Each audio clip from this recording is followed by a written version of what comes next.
Assalamualaikum warahmatullahi wabarakatuh. Perkenalkan, nama saya Sabita Ali Rahmaninda, NPM 20160089, kelas 2 PGST. Di sini saya akan menjelaskan materi IPS bab 12 tentang pendekatan, strategi, metode, dan teknik pembelajaran. Menurut yang kita ketahui, pembelajaran IPS di sekolah dasar itu dapat dikaitkan dengan istilah pendekatan, metode, dan teknik. Mengingat hubungan ketiga istilah tersebut merupakan satu kesatuan tidak dapat dipisahkan, sering dianggap sama sehingga sering dipakai secara bergantian.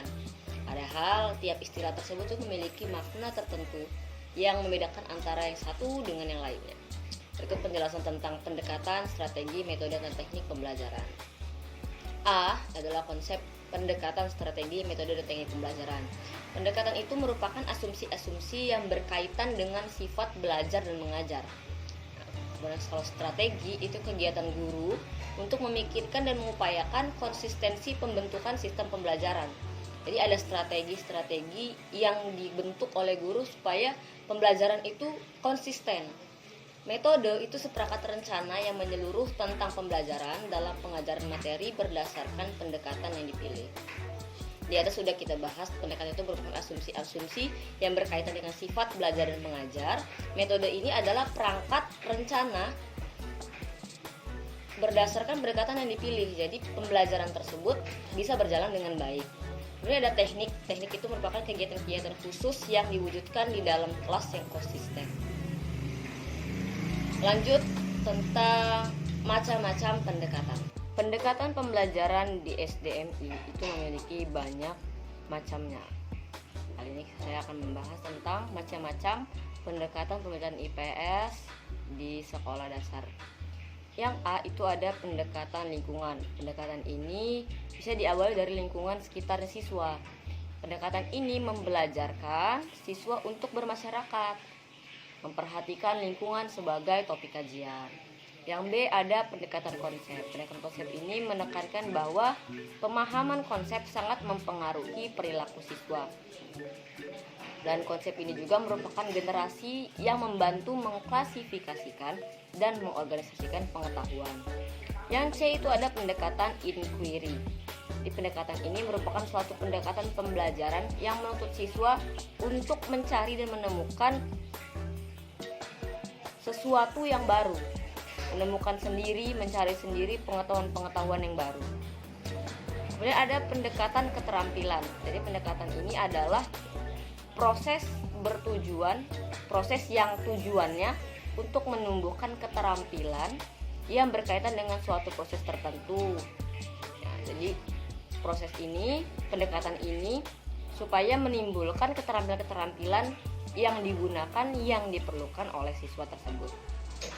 Yang E itu ada pemecahan masalah. Pendekatan pemecahan masalah ini akan mengenalkan siswa pada masalah-masalah dalam kehidupan di masyarakat. Jadi bisa belajar dari masalah-masalah yang terjadi di bermasyarakat. Kemudian F itu ada pendekatan deduktif induktif. Pendekatan ini merupakan pendekatan tradisional.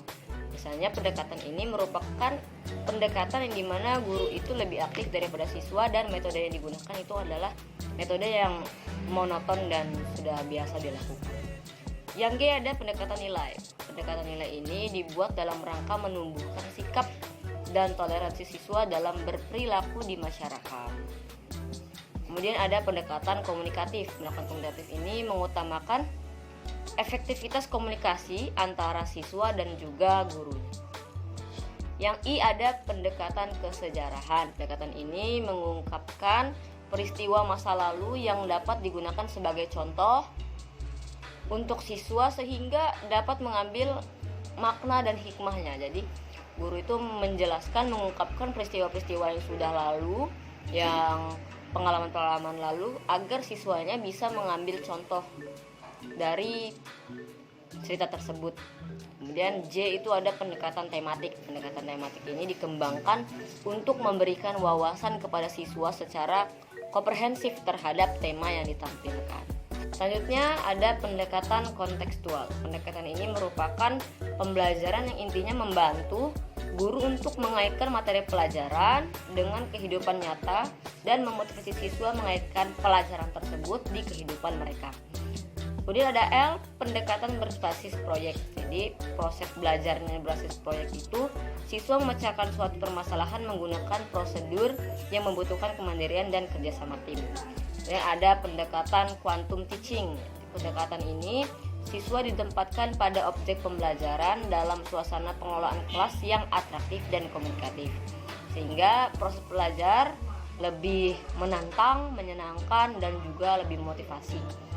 Kemudian ada pendekatan ilmu teknologi masyarakat. Pendekatan ini mengajarkan mengintegrasikan totalitas tubuh dan pikiran dalam proses belajar mengajar. Kemudian yang terakhir ada pendekatan kooperatif. Selama belajar secara kooperatif, siswa diajarkan keterampilan agar dapat bekerja sama dengan tim dengan baik di dalam kelasnya. Jadi diberikan keterampilan, diajarkan keterampilan agar bisa bekerja sama dalam kelas itu. Strategi pembelajaran IPS SDMI itu dapat ditinjau dari proses pengolahan pesan, ditinjau dari pihak pengelola pesan, ditinjau dari pertimbangan pengaturan guru, ditinjau dari pertimbangan jumlah siswa, dan ditinjau dari pertimbangan interaksi antara guru dan siswa. Kemudian yang C ada macam-macam metode pembelajaran IPS di sekolah dasar. Yang A ada metode ceramah. Metode ceramah itu bentuk pengajaran di mana guru memberikan informasi kepada sekelompok besar atau siswa yang bersifat verbal. Yang B ada metode tanya jawab. Metode ini adanya interaksi antara guru dan siswa melalui kegiatan bertanya yang dilakukan oleh guru untuk mendapatkan respon lisan, dan juga dengan bergantian guru bertanya, siswa menjawab, atau siswa bertanya, guru juga menjawab. Yang C ada metode diskusi atau musyawarah. Metode ini adalah suatu cara penyajian materi pelajaran di mana siswa diberikan suatu masalah baik berupa pertanyaan maupun berupa pernyataan yang bersifat problem untuk dibahas atau dipecahkan secara bersama-sama. Kemudian ada metode penugasan. Jadi metode penugasan ini adalah suatu penyajian bahan pembelajaran di mana guru memberikan tugas tertentu kepada siswa dan siswa melakukan kegiatan belajar dan memberikan laporan sebagai hasil tugas yang dikerjakan. Yang E ada metode kerja kelompok. Metode kerja kelompok ini interaksi antara anggota yang satu dengan anggota yang lainnya dalam satu kelompok guna menyelesaikan tugas-tugas secara bersama-sama. Yang F ada metode demonstrasi. Metode ini merupakan kegiatan belajar mengajar yang sengaja menunjukkan atau menerapkan tindakan proses atau prosedur yang dilakukan oleh guru atau orang lain kepada seluruh atau sebagian siswa. G. Metode karyawisata. Jadi metode karyawisata ini adalah suatu kegiatan belajar mengajar di mana siswa itu dibawa keluar kelas, dibawa ke objek wisata atau objek di luar kelas untuk mempelajari suatu masalah yang berhubungan dengan materi pelajaran. H. Metode simulasi. Metode simulasi ini menampakkan adanya perilaku pura-pura dari orang yang terlibat dari proses pembelajaran. I itu metode inquiry dan discovery. Metode ini menekankan belajar secara individual, manipulasi objek atau pengaturan atau pengondisian objek dan eksperimentasi lain oleh siswa sebelum generalisasi atau penarikan kesimpulan. Dan J ada bermain peran. Jadi bermain peran ini adalah proses belajar melalui bermain peran yang bisa mengembangkan pemahaman dan identifikasi terhadap nilai dalam bermain peran. Nah, yang melakukan bermain peran ini dituntut dipilih siswa yang berkualitas yang mampu menghayati posisi yang diinginkan. Jadi yang lain juga bisa paham karena bisa menghayati peran tersebut. K itu ada sosial drama atau drama sosial. Jadi drama sosial ini merupakan bermain peran yang berhubungan dengan isu-isu sosial. Mungkin sekian yang bisa saya sampaikan dan saya jelaskan mengenai pendekatan, strategi, metode, dan teknik pembelajaran. Kurang lebihnya saya mohon maaf yang sebesar-besarnya. Terima kasih. Wassalamualaikum warahmatullahi wabarakatuh.